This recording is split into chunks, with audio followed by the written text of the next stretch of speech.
What's going on, guys? Today's another new day and welcome back to the channel. Thank you again for watching. Today's gonna be a special day. This one's a good one, guys. As you can see in the background, this is not my car, this is my friend's. We're gonna be supercharging it today. So this video is going to be a DIY of how to supercharge using the Jersey Bear Performance Stage 1 or various stage kit for the Acura TL. This is a TL Type S, automatic transmission, doesn't matter, auto, manual, it's still gonna be making that jam. So stick around, stay tuned, keep watching, and I will walk you through how to do all of this.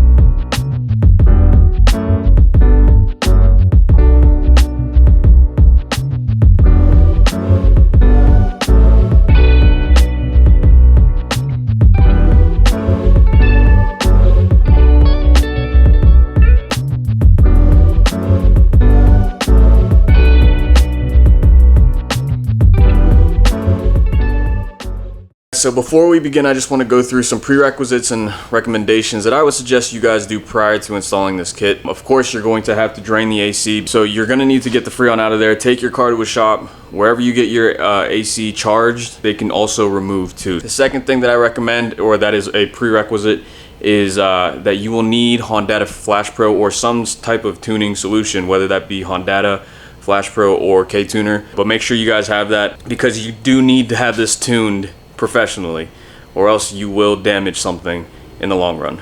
The next thing I would suggest is to, and this is just a recommendation, this one's not a prerequisite, but you will need it at some point. I recommend that you get the starting calibration from your tuner. That way, once everything's installed, you can drive it where you need, and then get it on the dyno, get it tuned, or you can do an email tune like what I'm doing, what he's going to be doing.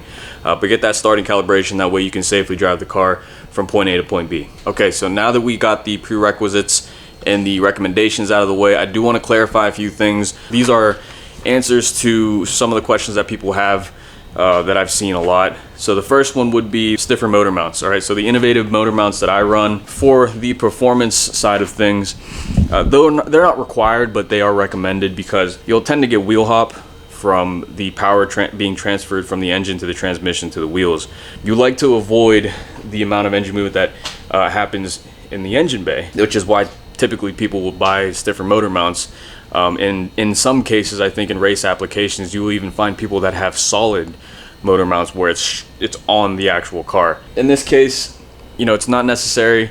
It is a recommendation for increased response on the performance aspect of driving. Pre-cat deletes. Pre-cat deletes, in my opinion, are not required, especially with Andy's revised kit that he provides now. I think Gen 1 or Gen 2, I don't know what gen he's on right now, but the first iteration of kits that he was providing, you kind of needed to have pre-cat deletes in order for the intake piping to clear. I don't think that's the case anymore, because he provides short filters. You want to have pre-cats if you're looking for performance gains. Obviously, the OEM cats, especially the OEM cats, but even the high flow cats, restrict the flow of the exhaust to an extent. So you will lose on the performance side of things if you keep your cats on. Which leads me to the next thing, tying into the pre-cat deletes, is the aftermarket exhausts. Again, not required, but is highly recommended for performance gains. And then this isn't related to the automatic transmissions, but if you're running manual transmission, whether it be an 04 to 06 6-speed or the TL Type S in a 6-speed, you want to change your clutch to something that is rated for a higher torque / horsepower. The OEM clutch can only handle, I think, up to 350 wheel horsepower. After that, it starts to slip. Be proactive when it comes to that, or else you're going to be having to spend more money in the long run. Just get a higher rated clutch. That is for the manual transmission TLs, not for automatics. Automatics are different. I don't know what the capacities and the capabilities of the automatic transmission is. I'm not well versed in the automatic transmission, so when people ask me questions about it, I like to divert to a different source, and I like to you know, try and have them ask somebody else. A lot of people ask, is there a way that I can retain AC? And I've seen Andy answer this all the time. I've seen other supercharged TL owners answer also that it can be done with an electric compressor. I myself hadn't seen it in person. I've only seen a picture of the electric compressor, but if you guys want more information, you can go to the Jersey Bear Performance website, which will be down in the description. I highly suggest that you guys reach out to Andy if you have any specific questions. I'm only a secondary source, so I know what I know based off of the kit that I've installed and the kit that I'm about to install, and from knowledge that I've obtained from Andy. He's the one who designed this. He's been working on this for years, and I only came into it maybe a year and a half ago. So I know only a little bit. I do know enough that I can share it with you guys. I would go to Andy, I would reach out to him and ask if there's anything else that I may have missed in this video or that I'm telling you guys right now. I would definitely ask him, reach out to him first, and you're gonna have to talk to him anyways if you plan on buying the kit. So that is the prerequisites and the recommendations and some clarifications on the questions that you guys had that I've seen in the past. So with that being said, let's go to the engine bay. All right, so this is the first thing. Number one, I fail to do this in every other video, so we're gonna do it first thing in this video, and that is to disconnect your battery. All right, battery is disconnected. I just took the negative terminal off. Now what we're gonna do is take the bumper off, and I don't need to show you guys how to do this because there's plenty of videos out there, so I'm just gonna skip ahead to try and consolidate and not make this video too convoluted. So the bumper is off all the way over there. Oh, by the way, peep the Jersey Bear bumper that I bought. The next thing we're gonna do is to drain this radiator because we gotta take this out so we have this real estate. But before I do that, I'm gonna get these engine plastics out of the way. All right, we're gonna drain this and then I'm gonna pull it out, and then I'm gonna cap off these hoses because I actually don't need to flush the entire engine coolant out. So I got the radiator draining right now with the bucket underneath. So while that's draining, I'm actually gonna go ahead and start removing some of the stuff that I need to do. So first thing we're gonna do is we're gonna take off the serpentine belt, all right? And to do that, I think it's a 14mm socket. I mean, it might be 12 actually. Yeah, okay, so 14mm socket, all right? And we're gonna take this belt off.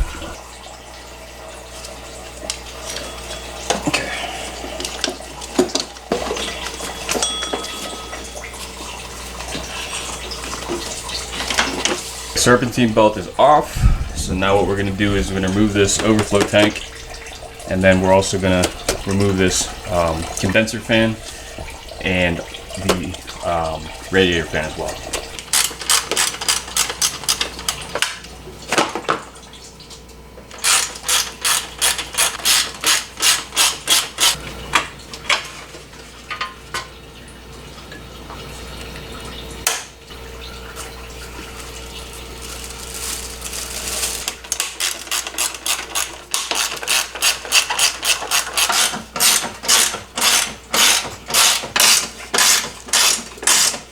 So the radiator's out, and we're going to start taking off the alternator and then the AC compressor. Alright guys, the alternator is about to come out right now. I just got it unbolted, so it's actually kind of just floating and stuck on by friction. But right here you're going to need a 12mm right here. Further down inside, right where the light's shining, that is a 14mm socket that you're going to need. The alternator is out, and now it's time to move on to the AC compressor. This is where the blower is going to go, so we need to take all of the AC components out. This has got to go. In the beginning of this video, I mentioned that you should drain your AC system and discharge the Freon, and the reason why you want to do that is because obviously the Freon is pressurized. If you unplug the inlet and outlet hoses with these flange connections, the Freon is just going to spray everywhere. So make sure that you guys drain your or get your Freon discharged prior to installing this. There you go. This is actually another day, but I'm continuing the work, and we actually have Sean, he's the owner here, of this beautiful Type S. I removed the AC lines already for the inlet and the outlet. They're just two, I think 5.5mm sockets. I'm not sure, they might be M6 size, but that's the socket size you'll need, and then one 10mm down here. when you pull this off, even if you do get your Freon discharged, there might be some excess pressure, so just be aware and you know, don't keep your face right next to it, but don't be an idiot, basically. I am gonna remove this entire line so it's nice and clean. If you plan on running AC in the future, my suggestion would be, and I don't know if this is correct, you might have to go and reach out to Andy, but my suggestion would be just leave these lines and tape them up, try and get them out of the way. So the next step, before I pull this out, I actually want some more room, so I'm actually going to get the condenser out of here too. It's okay, this is going to stay out.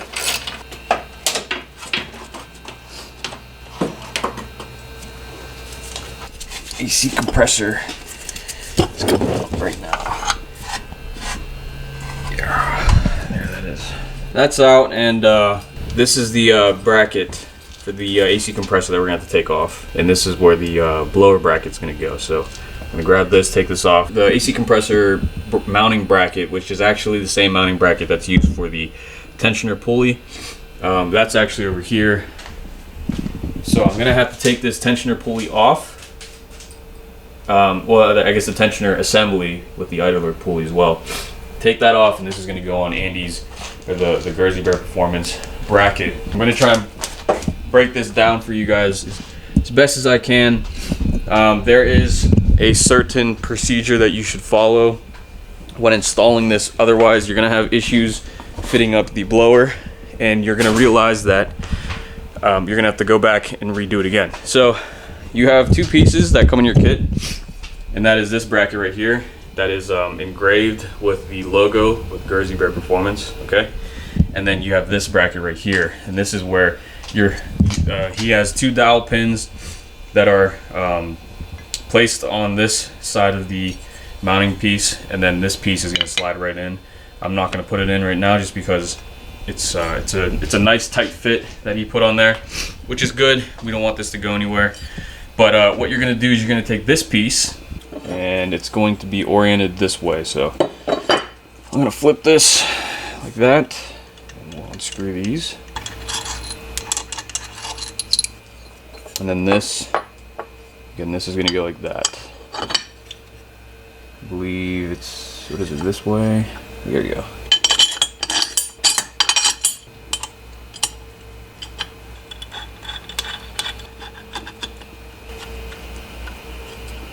We're going to set this to 10.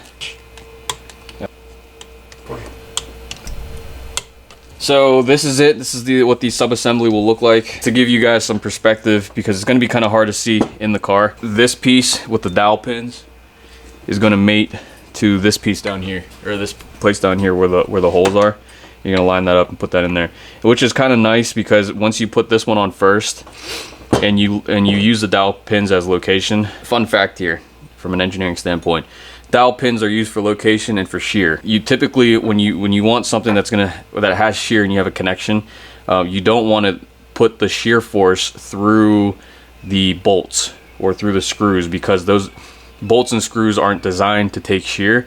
They can, absolutely. People have done it to kind of cheapen up the design, and it's definitely possible if you design it correctly, but for the most part, you definitely want to utilize dowel pins or keys. So that's what you're going to do.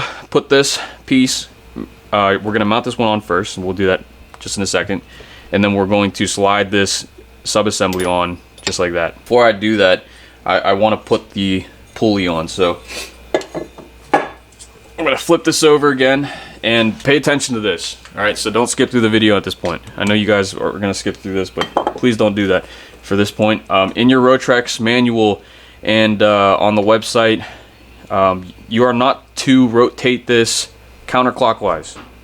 Okay, this only is supposed to rotate clockwise. Do not rotate this in the reverse order. It can damage the bearings, it can damage the blowers, so just be careful. Do your best to hold it down. By the way, here's your pulley. This is going to be a Craftworks 110 millimeter. The kits that Andy provides don't have wastegates, at least the new versions that he's been providing. I think Gen 1 he provided wastegates, but now everything is controlled. The boost is controlled by the pulley. So if you want to up your boost, go from 110 to 105 to 100, doesn't matter. You can max out this C3881 to I think it's a 95 or 100 millimeter pulley, because the RPMs can only go up to like 90,000, and if you go any further than that, then you might damage the blower. So just be mindful of that. If you guys want more boost, you're gonna have to upgrade to a bigger blower, maybe the C3892 or the C38R. If you do change these pulleys out, to give you guys a rough estimate so that way you don't have to do the math and you don't have to do the research that I did, each time you step down 5 millimeters, so 110 to 105, you're gonna roughly get about 1.5 extra PSI. That's what it's gonna go up. Anyways, we're gonna place this on and match the holes up. You guys are pros already, so you know how to do all of this. There's a little baggie that comes with your screws.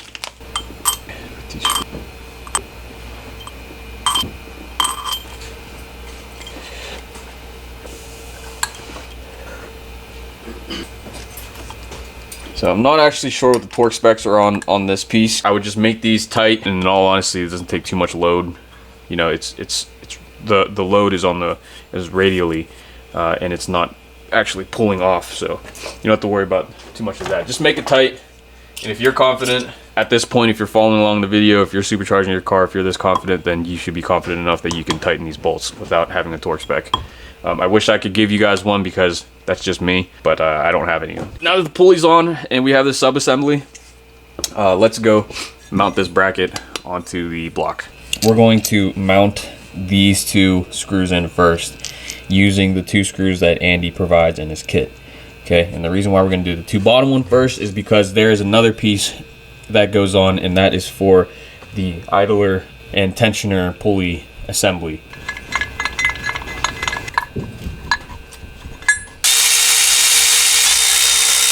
This right here is the top, I guess, bracket that I was talking about for the idler and tensioner pulley. Oh, by the way, you guys are gonna have to reuse your AC compressor mounting bracket bolts. There's 4 of them, you just need 2.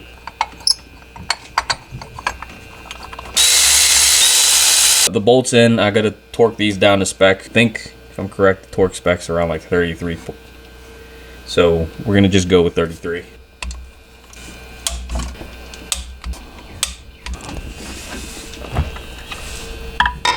We just ran into an issue that some of you might run into as well when you're installing this supercharger kit in this bracket. You're gonna get some interference between the subframe and the blower bracket. The subframe and, let me just get something I can point with. The subframe and this surface right here are interfering. So the solution is to shim the motor up at the motor mounts, either using washers. In my case, and I was proactive, I actually ended up getting some shims made for my car, and I had duplicates made just in case I had this issue with Sean's car. So I thought about this issue. Hopefully it's enough. We'll see. If I need to shim it up some more, then we'll just use some washers, but maybe this is enough. Okay, so this is how you guys want to put the bolt and the spacer on before you put the blower, the sub-assembly back on with the bracket that's on the block right now. And the reason you're going to do this is, as I just explained, you don't have enough clearance to fit this bolt through, so we're going to put this back in. All right guys, so now the blower is actually in with this piece with the spacer, and there's no way for it to back out because, as I said earlier, you hit the frame of the car. So this is good. This is what we want. So now what we're going to do is we're actually going to put back the idler and tensioner pulley. Alright guys, I know I'm jumping back and forth between everything, but tensioner and idler pulley assembly is back on. The smaller bolt is 16 foot-pounds, and then the larger bolt, which goes through the idler pulley, is 33 foot-pounds. So just so you guys know, you'll need a 12mm socket and a 14mm socket for the longer one. We're at the front of the front passenger side of the car. This is where your windshield reservoir is. We're going to go ahead and start mounting the oil cooler and the oil lines, getting the oil lines situated. That way we can run them back to the blower and knock all of that out of the way, and then we can get onto the piping. In your kits, you're going to get this bracket. This bracket is for the oil cooler and the oil reservoir. So what you're going to be doing is you're going to actually be utilizing the bottom bolt down here for the windshield washer reservoir, and the top bolt, I don't know if you can see it, let me rotate the camera a little bit, where I'm tapping up here. you're gonna utilize that bolt. So you're gonna take both of those bolts off, and then you're gonna put this on, bolt it back on, and there's your bracket.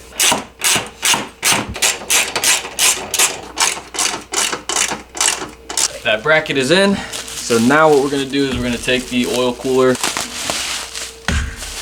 So I zip tied here, here, and you can kind of see it, maybe you can, right over there. I put a piece of foam underneath the windshield washer pump, so that way it doesn't damage the radiator fins. This is the oil reservoir for the blower, labeled Rotrex. And either Andy or Rotrex, I guess both of them in conjunction with each other, they provide these, I guess they're hose clamps or they're pipe clamps. That's what they look like. I guess you can consider them to be that. These will actually mount here, like that, okay?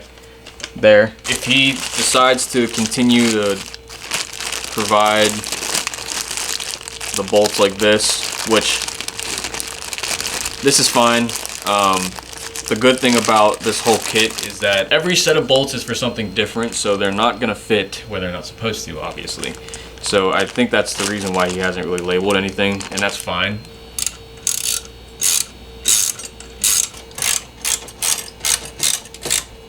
There we go.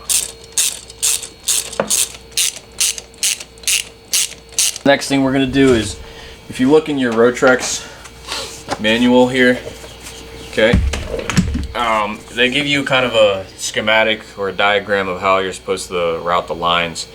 So in our case, you know, this is kind of flip-flopped because the blower is on the other side and the oil reservoir is going to be on this side, but the flow pattern is the same thing. So from the reservoir, let's start from there, you have the direction of flow, which is going this way. So you have your oil filter right here, and conveniently enough, the oil filter actually has an arrow that says flow in this direction. There you go, flow. So following this diagram, flow goes in this direction. You know that we're gonna put this in the bottom like this, just like that. So inside your Rotrex box, you're going to get banjo bolts with 4, I think these are copper washers, and you're gonna use these.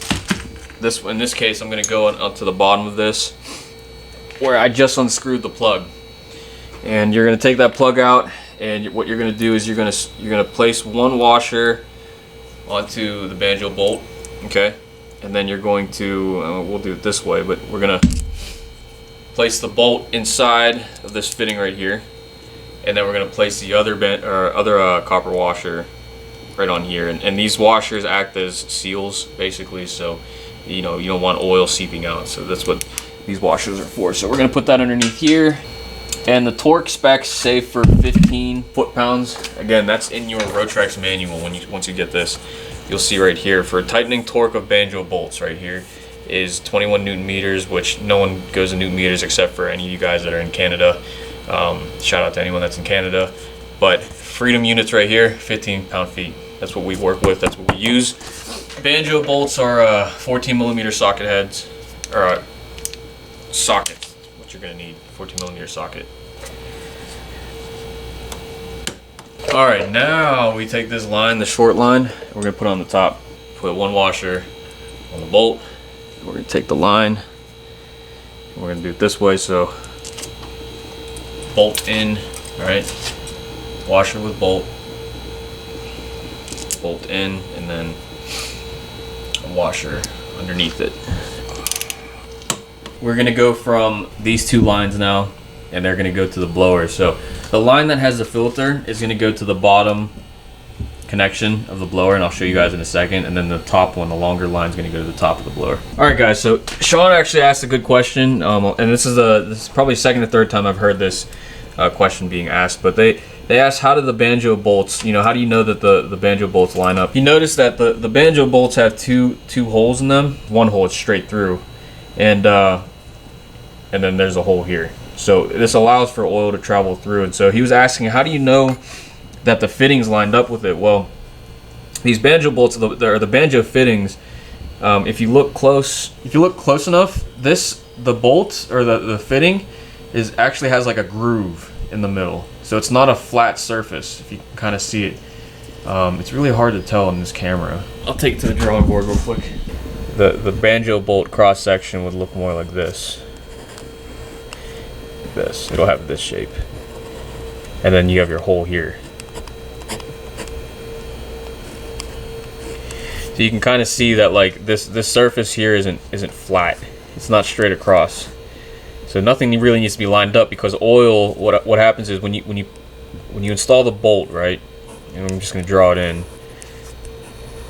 And the bolt, maybe the hole on the bolt, here's the bolt head. Maybe the hole on the bolt's like over here. Well, the thing is you have all of this space for oil to fill up.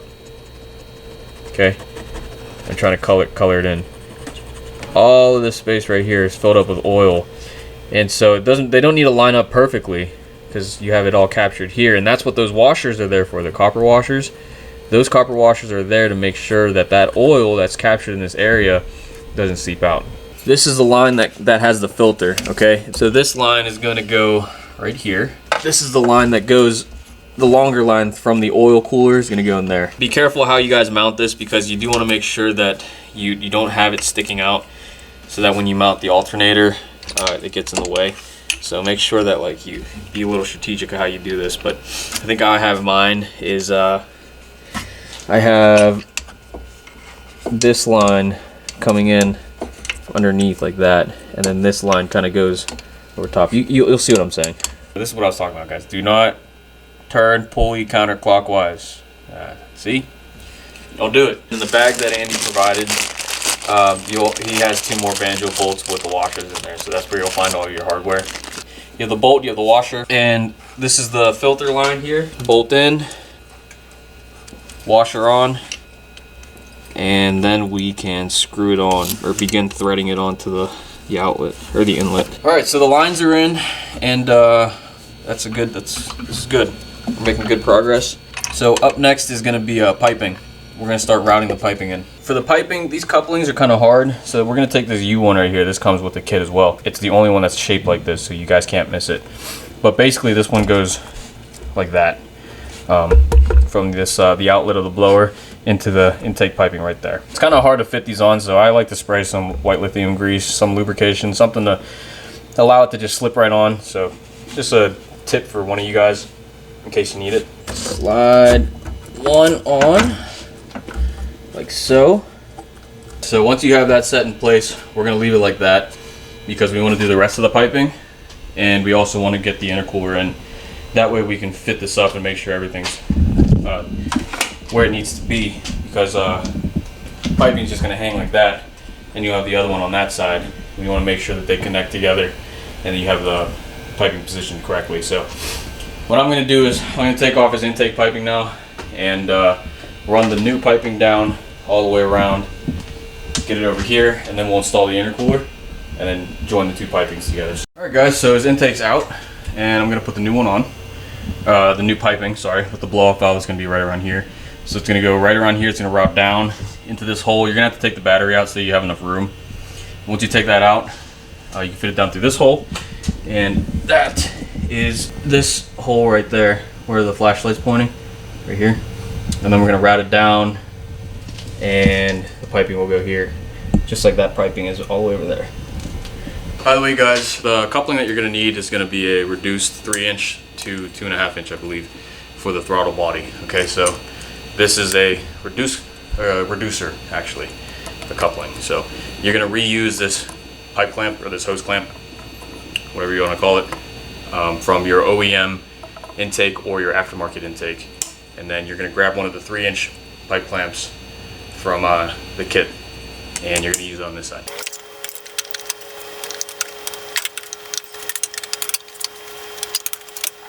This is the second part that's going to go towards the intercooler. From here, this will go underneath, right over here. Okay, so this is kind of like soft install right here of the intake piping with the blow-off valve, like so. Piping coming down. I didn't tighten any of these pipe clamps except for this one, and that was only so that I can get this side situated. because I've got to take this off anyways because the manifold's going to have to come off to get these injectors out. So this is just a soft install because I need to mount the intercooler, and then the intercooler is going to be connected to two pipings, one on this side and one on the other side over there. So what we're going to do now is actually get this intercooler in, and then I'll touch base with you guys again. All right. A little bit of an issue here, not a big issue, but I just realized I can't install this intercooler until I get this transmission cooler out of the way. So I'm gonna get rid of this, okay, and I'm gonna replace it with the transmission cooler that Andy actually provides in his kit for the automatic transmission 2007 and 2008 TL and TLSs. Also, when the time comes, maybe you guys can see it from this point of view. Down here, this is the power steering fluid cooler, and what we're gonna do is we're actually just gonna bend this whole assembly back because the brackets are able to be bent. We're gonna bend it back to the same angle that the intercooler sits at. That way it doesn't interfere with anything, and we're just gonna leave that how it is. All right, guys, this transmission cooler is basically out. You just had 3 10mm bolts, one right here. Oh, you can't see it. One right there, and then one right there. Take those out, and then this thing's free to move aside from the lines that are connected to the other side, and we can move the light. So these lines right here, I'm going to disconnect those, and then this thing will be able to be removed. By the way, guys, if you drive a manual transmission, you don't have to worry about this. What I'm doing right now is only for the automatic transmissions, where you have the transmission coolers, because our manuals don't actually have coolers. If you have an 04 through 06, I think through 06, but if you have an 04 to 06 base 6-speed, you will have to modify the power steering lines, because our power steering lines have what is called a cooler loop, but there are no fins to it. So Andy recommended, and I agree with him, that you just delete the actual loop and just route it right back. That way it doesn't get in the way with the intercooler. Okay, if you have a 6-speed Type S, then all you got to do is just bend back those fins, just as I said earlier, to the angle of the intercooler, and you should be good to go. Alright, guys, so back in the engine bay, I actually did a bypass of the entire loop assembly, but really hard to see. I'm going to get the light so you guys can see this clearly. Again, if you're a manual transmission, you don't have to worry about this at all. But you know the lines that used to go here for the transmission cooler? Well, I took that out, and that's actually sitting all the way over there. You can kind of see it underneath the mirror.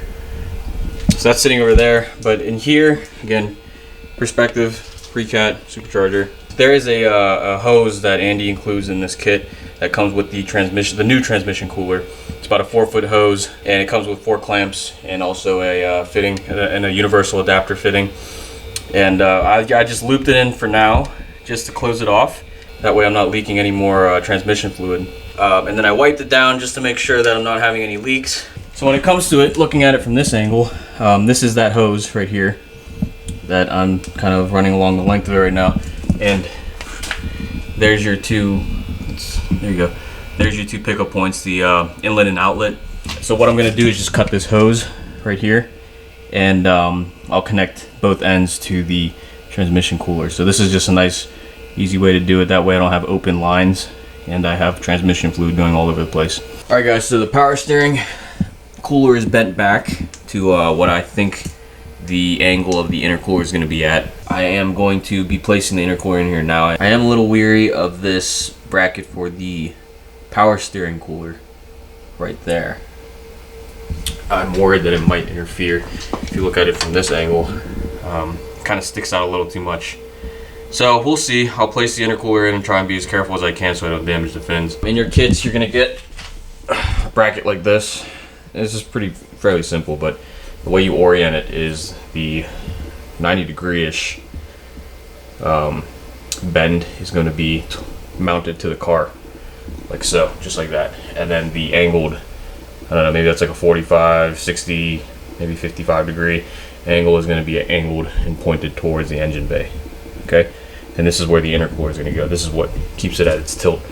The way this works is Andy provides in his baggie of hardware, you get a socketed cap screw. You take that socketed cap screw, and then you take the spacer that's provided with your intercooler, and then also the jam nut, or the lock nut, the one that has the threaded insert. You fit it up just like that. For the intercooler, you have these hex head cap screws, but they're of a shorter head, and they're like low profile, and those are going to go, this right here, this is going to go in there.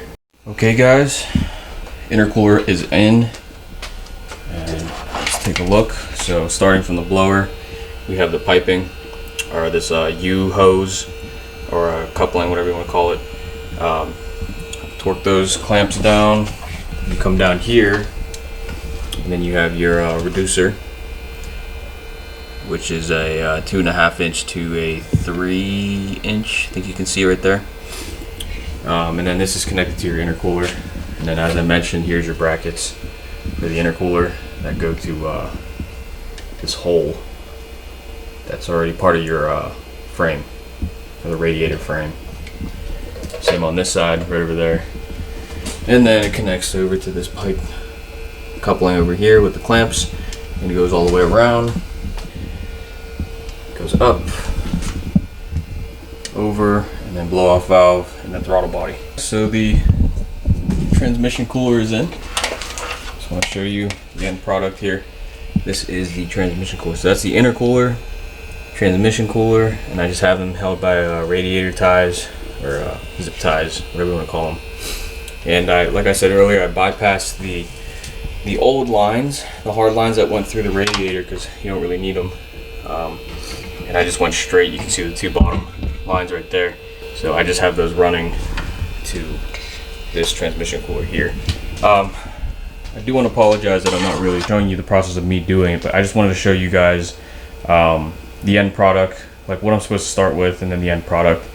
Some of the stuff I'm trying to show you actually how I'm doing it, like tips and tricks, but I don't want to clutter this video with just a bunch of montages of me working on the car. So this next part, what we're going to do is we're going to install the injectors. There may be a video on YouTube already of how to do this, but basically what we're going to do is just take off this. This is why I did a soft install for this intake piping right here, because I have to take this off anyways. So I'm going to be taking this piping off, and then I don't need to take the throttle body off. I can just disconnect everything and just take off the intake manifold and throttle body as an assembly.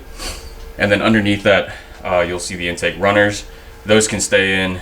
I'll be unbolting the fuel rails on both sides and then pulling the injectors out. So I'm going to go ahead and do that. I'm going to take off the manifold.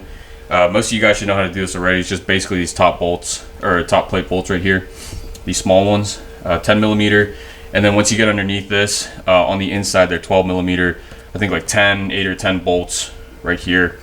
You're going to take those off, and then this whole assembly will lift. Also make sure that you unplug everything, obviously, in the hoses. Make sure you get all that disconnected. And then I'll touch base with you guys once I am underneath everything, and then you can see the injectors. So this is where we are right now. I just took the intake manifold off. I actually ended up taking off his throttle body too, because I completely forgot about this, but I did a throttle body coolant bypass, and he still has a stock setup, so he has all the hard lines and everything. So I'm just going to leave it how it is. And if he wants to do that to his car later on in the future, he can go ahead and do it, or maybe I end up doing it for him at some point in the future. But I'm going to leave that out how it is. So for most of you guys, if you're not doing a throttle body coolant bypass, then you're going to have to remove the throttle body to get the manifold out. What we're going to do now is there's two, I think it's 8 millimeter bolts underneath here, one right there and one right there, and then same on the other side. You can kind of see where the brackets are right here. So one there and one there. I haven't done it yet because I just literally hit record on the camera, but make sure that when you guys are working around this area that you take this off or put something above it, so that way things don't fall into it. You do not want that to happen at all. So just be aware and be proactive when it comes to, taking care of your engine. Hey, real quick guys, while I'm doing this, I just realized something. This might be helpful for some of you if you're taking your injectors out, your fuel rails. But while you're unscrewing these small bolts down here, what I like to do, so that way you don't lose the bolt, because I actually have lost it before and it falls in between the lower runners and kind of right on top of the engine block. I like to just stick one of my fingers, two of my fingers or something, like my hand down here where it can fit, and just kind of feel for the bolt, the head, or I guess the flange part of the head, as I'm turning it, so that way once it's free, I can kind of put pressure on it and I just pull it out just like that. That way I don't lose it. You really don't want to lose one of these because then you have to take out the lower runners and try and find it. All right, fuel rails are off. Here are the injectors. These are the OEM injectors. I don't think he's ever changed these, which is fine. They were a little hard to get off, so you got to wiggle them until they get loose. So I'm going to take these off. 1, 2, 3, 4, 5, 6, and then replace them with the 6 that Andy included in the kit. Oh, by the way, real quick, guys, when you install these, just make sure that, and these are the new ones. These are Denso. I think they're like GTR injectors or something like that. Make sure that you place a little bit of motor oil on the seal. That way, you know, you don't tear the seal or the O-ring, whatever you want to call it. So just take a little bit of motor oil. If you have some laying around, or really anything that could be lubrication, just don't do anything that's corrosive to this material. I'm not sure if this is nitrile or Buna or I'm not sure actually, but motor oil would be safe, honestly, if you guys can use that. So just dab a little bit on your finger and rub it around, and then it'll right in. All right, so the injectors are in. All 6 of them are in, and I'm just going to plug in the pigtail connectors right now. So these, this right here, this is a package that Andy also includes in the kit, and these are pigtail injector connectors. These aren't plug and play, so you're gonna have to solder these in. Personally, I don't like to solder these in, so what I'm gonna actually do is depin the OEM injector connectors, and I'm gonna actually use this harness here. So I'm gonna go ahead and do that, and let me get situated and get one started, and then I'll show you guys how I did it. All right, guys, so when you're looking at the injectors here, I'm gonna try to do my best. I already got one done. So this is the new injector connector. The OEM one is depinned. It's this one right here. And there's a white piece actually that, let me go grab it. So this white piece kind of goes on like this. Right? So what you'll do is you can take like a small flathead, and I can't do this with one hand, this is really hard, but you're just basically gonna pry underneath this, pop it up, and then this just comes out. I can't do it with one hand, but it comes out just like this. You end up having are these 2 wires. The ground wire is going to be yellow with a black stripe. Okay, so you want to make sure that on this side, or actually I should just say, you want to make sure that you keep the terminals on the same side, the wires on the same side. Whenever you depin, put them on the same side, or else it's going to be in reverse order and it won't work. So in this case, on this side here, the yellow wire or the ground wire will be facing or pointing towards the passenger side, okay? And then it's going to be opposite for the driver's side. All right, does that make sense? So on the driver's side, you have this is oriented this way, right? And you see the yellow wire, and then this is a white wire, yellow and a white wire. The yellow wire is going to be on the right towards the driver's side, and this injector is going to go on. My hand's in the way, like this though. It'll go on like that. The injectors are installed, so I put the intake manifold back on. The inner bolts in the intake manifold to actually take it off. I believe the torque spec is 13 foot-pounds, so make sure you do that. Don't over torque those because you can strip it. Top plate, these are 8 foot-pounds, I think. I just do these hand tight. Don't go crazy on these because you can crack this. So in the kit, Andy provides this little nipple. It's a rubber cap. That's all it is. This is just going to go right here. I'm trying to do this while looking at the camera. And this is to seal this. This is the original hose that went from your valve cover to your intake manifold, the PCV. So what we're going to be doing now is I'm just going to slap a zip tie on this, and then there's going to be a breather hose that goes and routes down towards the engine. I'm going to put it, probably route it like towards the front. That way it's not hanging and the serpentine belt doesn't hit it. You guys can do whatever you want. You can route it towards the back if you really wanted to. Okay, so the nipple is on with the zip tie right there, and then this is your breather hose right here. Right, PCV breather hose going all the way down there, and it comes out right right there, right here, that, and that's just vented to the atmosphere. We place the check valve right here on this line because obviously we don't want boost or built up pressure running back through this line, and same with this right here. So I will install these and then show you guys what it looks like. Make sure you install it the correct way too, otherwise the check valve won't work. This is what it's supposed to look like. So on these check valves, this one says out. I don't know if you can see it right here, O-U-T, and the arrow's pointing this way. Okay, flow can go this way, but it can't go back, right? So we don't want pressurized air flowing back into. And then same here, we don't want pressurized air flowing back into the brake booster. So the arrow should be pointing this way. Another way to double check that, if you really wanted to, is to blow into it, because you can't blow into it one way, but you can blow into it the other way. And that's which way you know air can flow. All right, but there is the arrows, and they're notated on here, so that way you guys can tell. Next, I'm gonna get the boost reference line, and there's a vacuum line that connects back here. Oops, sorry. There's a vacuum line that connects right here to this nipple right there. That would be normally for your motor mounts. If you have aftermarket motor mounts like the innovative ones, they don't have the vacuum lines connected there anymore. In his case, I'm not really sure what his setup is. I can't tell. That just goes straight back into evap, and then okay. For this case, I'll just tee off right here, and then have another T line that goes to his blow-off valve. And there's a line for the blow-off valve. Everything's back together. I've plugged in all the wires, put all the vacuum hoses in, teed things off. Intake piping is complete. Battery's back in. I think I'm gonna put the alternator back on. I actually changed my mind. I'm gonna go ahead and do this first. In your Rotrex manual that comes in the kit, they tell you exactly how to prime the oil using an air compressor to make sure that you don't pressurize the system more than 15 psi. It's over here, so you can read through this. I'm not going to really go through it too much. All right, guys, everything is in. We got the serpentine bolt back in, alternators back in, radiators back in. I have to fill it up in a little bit. As I said earlier, we primed the blower oil. So next thing that we're going to be doing is a fuel pump. But before I get to that, I know I've been putting it off, and I keep trying to say that this is the last thing, but I just remembered that these spark plugs need to be swapped out. I believe these are colder spark plugs. You will actually have to purchase these separately. Here's the part number.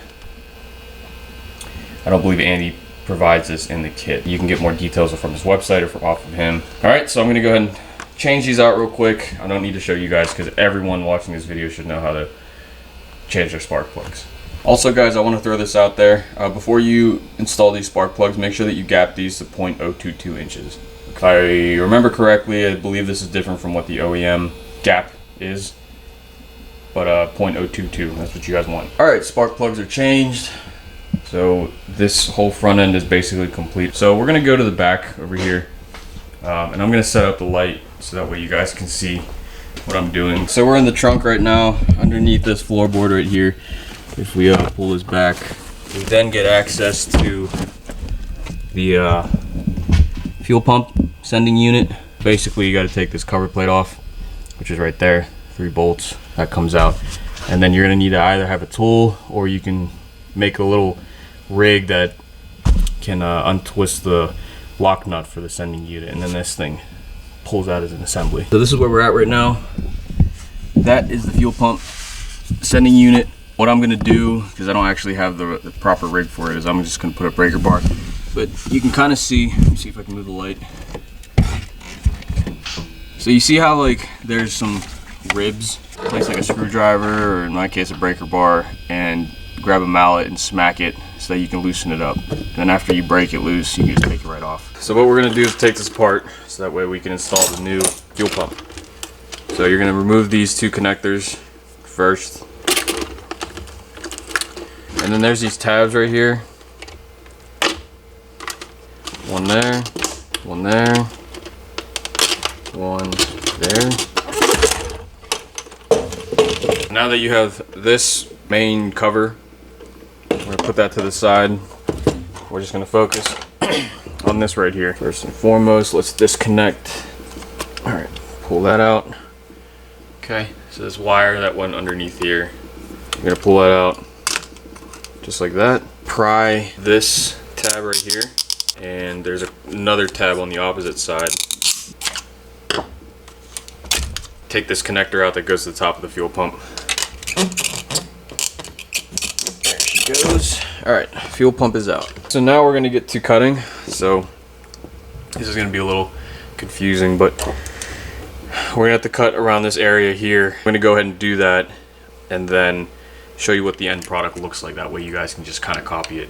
You're gonna need a Dremel to do this, or something small to cut it. Real quick guys, the reason why we have to do this is because basically if you try to fit these in here, it won't fit because the geometry is different. I don't know if you guys can kind of see that between the two. So that's why we got to modify this fuel pump, and then we're gonna actually cut these wires and splice into the OEM harness. That way we can connect it.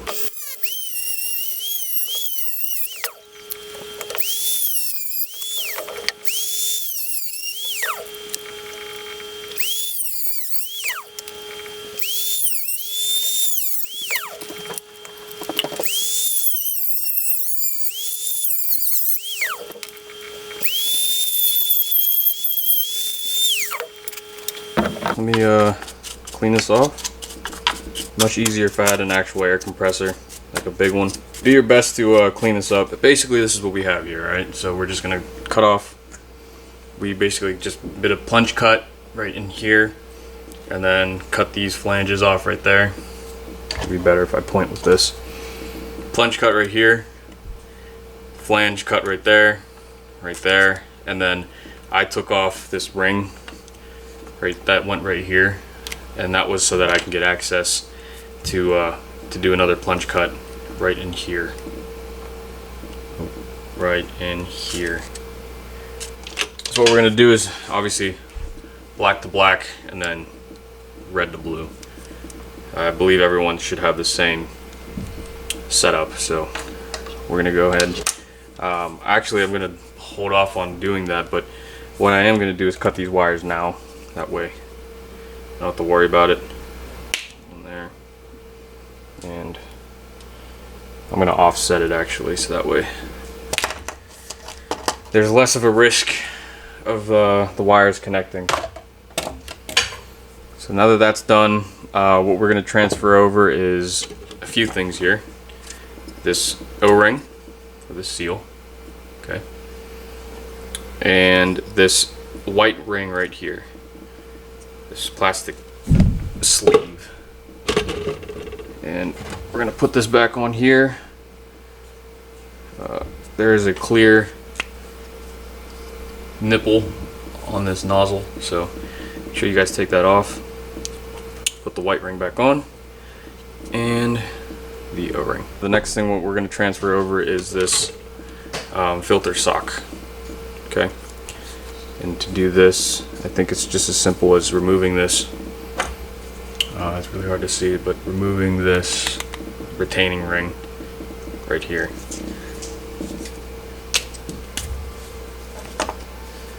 And side note guys, be careful whenever you pry that off, because that thing went flying. Luckily I found it. So just be aware of that. On the bottom side of the pump, another nipple, and I can't really take this off, but there we go.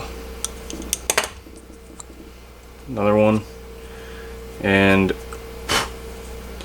this fuel pump sock will go on just like that,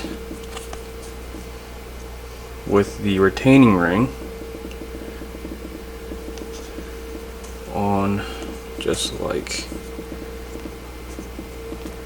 that. Flathead screwdriver or something that you can do to use to press it down, that way it doesn't come off. This is now ready to go in. Slides in, the two wires go in right here, slides in just like that, and that's it. Now you're probably wondering, all right, well, how do you secure it? How do you put it in? We're gonna zip tie this section right here,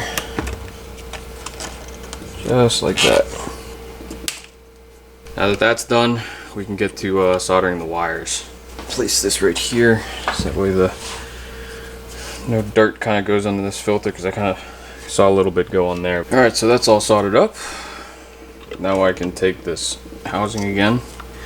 I actually took the zip tie off. It's a lot easier to solder this while it's off. So you guys might want to do the same thing.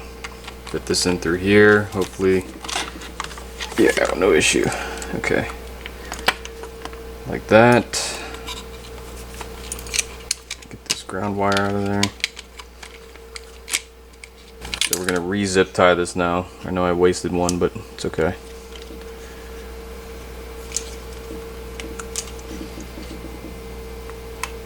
There we go, just like that. This goes in here. Alright, just like this. Give that some slack. I think that's it, just like that. And then I just need to zip tie this again. And then we can reinstall this, right? I believe it goes like this. Shouldn't have any issues. Should just drop right in. Everything's put back together, and this is ready to go back into the car. All right, guys, so that's the install. Fuel pump is back in. Everything is back together. I just need to top off the radiator and the blower oil if I need to. But I'm gonna do the initial startup, just check for any leaks, see if anything's out of place. If everything's good, I'm gonna wrap this up and then put the bumper back on and load up the new calibration, and it's ready to be driven.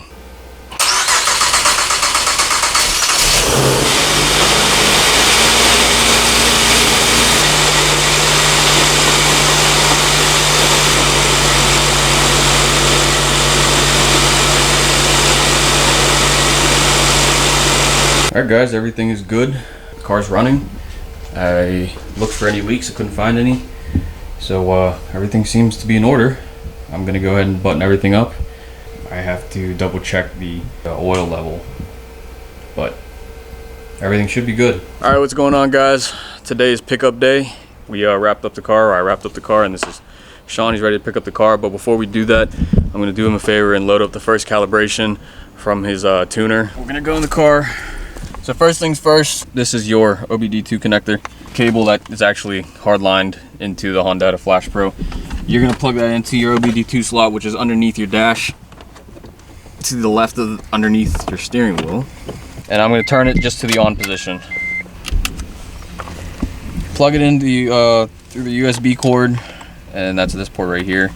And then obviously the USB port on your computer. We're gonna open up Honda FLASHPRO Manager. If you guys don't have this, download this. We're gonna go registered owner, Sean Waterloo. Okay, so that's him. Everything's in your calibration. There's nothing loaded up there yet. And then we're gonna go and open all the way up in the top left corner. Open file. In his case, we're gonna go to downloads. Open. All right, so now that it's open, the way you can verify that is at the top of the window, you'll see the file path. Okay, so that's good. So now what we're gonna do is hit the upload button. And before you do that, you wanna verify that you're connected to the car. So down on the bottom right, or I'm sorry, bottom left, you'll see green check marks next to each of the driver, FLASHPRO, OBD2, ECU, and then it says locked here too. You can ignore the locked, although you do wanna lock your FLASHPRO to your car or to your ECU. So once all of those are green, you're good to go. This is open, so now we're gonna hit the upload, the current calibration. And we're gonna do that now. After you hit that upload button, this window is gonna pop up and it's just gonna say uploading the ECU, and it's basically a progress bar. It's just gonna show you. This process takes about like 2 minutes maybe. Upon completion, you'll hear the car reset. You'll hear the fuel pump go off. There it is. Okay, so that is uploaded, and then it'll give you a notification, another window pop up to say the last FLASHPRO upload succeeded, so you can just hit OK. At this point, we can now close down the laptop. We can unplug FLASHPRO from both. And also, it's also nice to verify that he has no check engine light or anything of that sort, which he's good. So we can go ahead and look at that real quick. So no check engine light. And then we can start the car back up. So cross your fingers. There we go. All right, so I hope this video is helpful for you guys. This is how to supercharge your Acura TL. If you guys have any questions, feel free to ask me. Shoot them down below in the comments. And then also hit up Andy Gerzina from RESEVOIR Performance. Visit his website if you guys want to know more details about the Supercharger kits. Hopefully you guys enjoyed the video. Click subscribe if you want to. Take it easy and stay safe, be healthy, and peace.